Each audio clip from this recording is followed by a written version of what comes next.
noches, mi nombre es Rebeca Artemisa Sánchez Flores. El tema para el trabajo de asignación del docente en línea es hemorragia de tubo digestivo alto. Vamos a tener primero la introducción.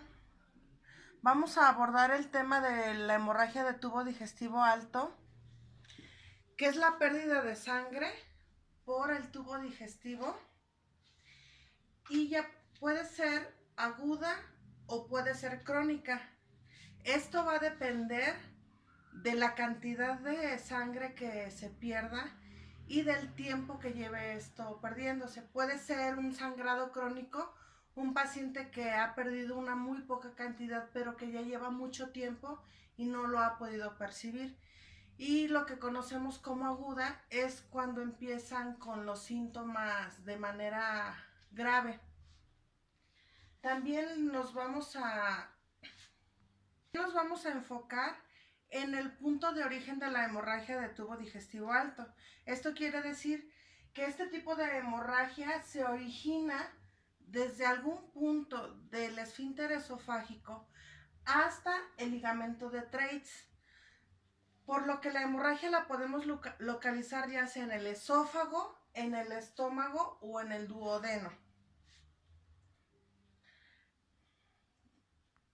La etiología de la enfermedad, la principal causa es la úlcera péptica. Esta ocupa el 60% de los casos de hemorragias de tubo digestivo alto. Después le siguen las varices esofágicas y ya menos comunes lo que son lesiones agudas de la mucosa gástrica, esofagitis, lesión de Mallory Weiss y carcinoma, que es la menos común. La incidencia dentro del servicio de emergencias, en México no tenemos como tal un conteo. Sin embargo, de acuerdo al sector salud, las hemorragias de tubo digestivo alto es una de las principales causas por la que los pacientes acuden al servicio de urgencias, de los cuales la mayoría son del sexo masculino y los pacientes que son más graves son pacientes de edad avanzada, generalmente que tienen alguna otra enfermedad asociada y que toman, que son pacientes con muchos fármacos. También encontramos una incidencia en Estados Unidos como referencia que por cada 100,000 habitantes, 150 han tenido casos de hemorragia de tubo digestivo alto. Esto por año. La fisiopatología de la enfermedad nos indica que la hemorragia es producida ya sea por lesiones en las arterias, vasos o capilares. Las más comunes son producidas por rupturas, trombosis, embolia, lesiones en paredes de los vasos. También podemos encontrar cambios en la presión intravascular y alteraciones en los factores de coagulación. Los factores predisponentes de la enfermedad son el consumo de fármacos como son la aspirina, AINES, tetraciclinas, bifosfonatos, antiagregantes plaquetarios, anticoagulantes, como ya lo habíamos dicho también hace un momento, la edad, siendo los más propensos los pacientes de edad avanzada y los pacientes que cuentan con alguna otra enfermedad adicional.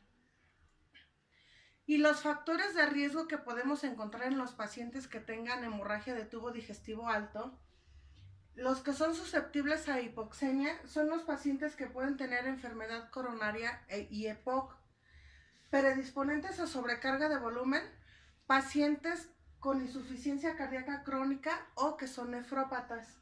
Y pacientes que tienen agravantes de hemorragias son pacientes que tienen coagulopatías, trombocitopenia y alguna disfunción hepática. Los predisponentes de broncoaspiración son pacientes que también cursan con demencia, encefalopatía o EBC. La clínica del padecimiento, podemos encontrar pacientes con debilidad, mareo, lipotimia, confusión, omnibulación, signos de hipovolemia, hematemesis y melenas. Esto va a variar de acuerdo al grado de pérdida sanguínea que podamos encontrar en nuestro paciente. También tenemos una referencia para la pérdida sanguínea del paciente, que podemos encontrar que una hemorragia leve lo podemos ver asintomático con signos normales. Esto quiere decir que ha perdido hasta un 10% de la volemia total. En la hemorragia moderada podemos encontrar un paciente con una TA sistólica mayor a 100 milímetros de mercurio, una frecuencia cardíaca menor a 100 latidos por minuto. Vamos a encontrar una discreta vasoconstricción periférica, y esto nos quiere decir que el paciente ha perdido entre 10 a 25% de la volemia total. En la hemorragia grave vamos a encontrar una TA sistólica menor a 100 milímetros de mercurio, frecuencia cardíaca que va a oscilar entre 100 a 120 latidos por minuto, y nos va a dar esto que el paciente puede tener una pérdida del 25 al 35% de la volemia total. En el caso de la hemorragia masiva ya vamos a encontrar un paciente con signos de shock hipovolémico, con intensa vasoconstricción periférica y colapso venoso. Esto quiere decir que vamos a encontrar un paciente estuporoso o en coma y que ya ha perdido más del 35% de la volemia total. El tratamiento prehospitalario integral.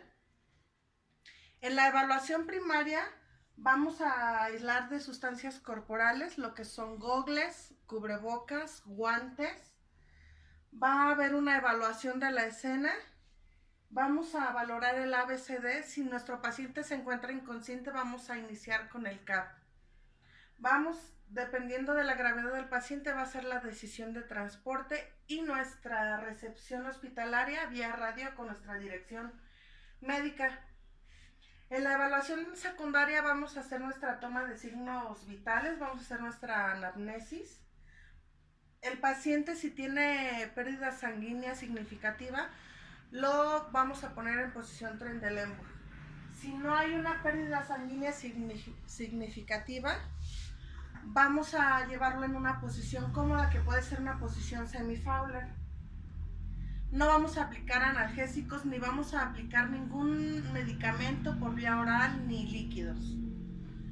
Vamos a hacer una valoración detallada cefalocaudal, principalmente valorando abdomen hasta donde el paciente lo permita. Vamos a auscultar, vamos a hacer inspección, palpación y percusión. Vamos a realizar nuestra historia sample, nuestro OPQRST, y vamos a continuar monitoreando los cambios de los signos vitales durante todo nuestro trayecto. Las intervenciones que vamos a realizar va a ser una sonda nasogástrica en el caso de que el paciente tenga mucha pérdida sanguínea.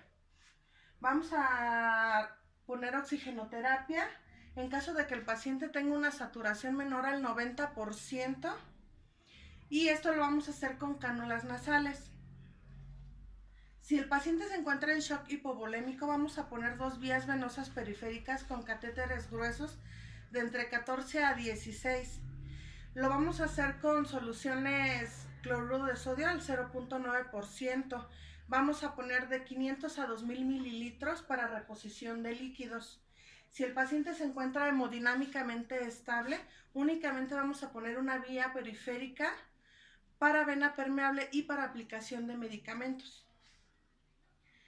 Si el paciente presenta hematemesis activa, vamos a aplicar metoclopramida 10 miligramos intravenosos y vamos a aplicar omeprazol 40 miligramos intravenoso. El pronóstico de los pacientes con este padecimiento depende de la severidad de la hemorragia y la gravedad del síntoma de inicio. Eso es lo que va a depender del pronóstico. Está claro que si nosotros tenemos un paciente con hemorragia masiva, persistente o que es repetitiva, o el paciente está muy afectado por el volumen de sangre que ya se ha perdido, que tenga aparte de enfermedades asociadas que lo hayan debilitado, que tenga varices esofágicas o que sea mayor de 60 años de edad, el pronóstico va a ser muy malo. Nuestro diagnóstico diferencial va a ser a nivel esofágico, con varices esofágicas, enfermedad de reflujo gastroesofágico y cáncer esofágico.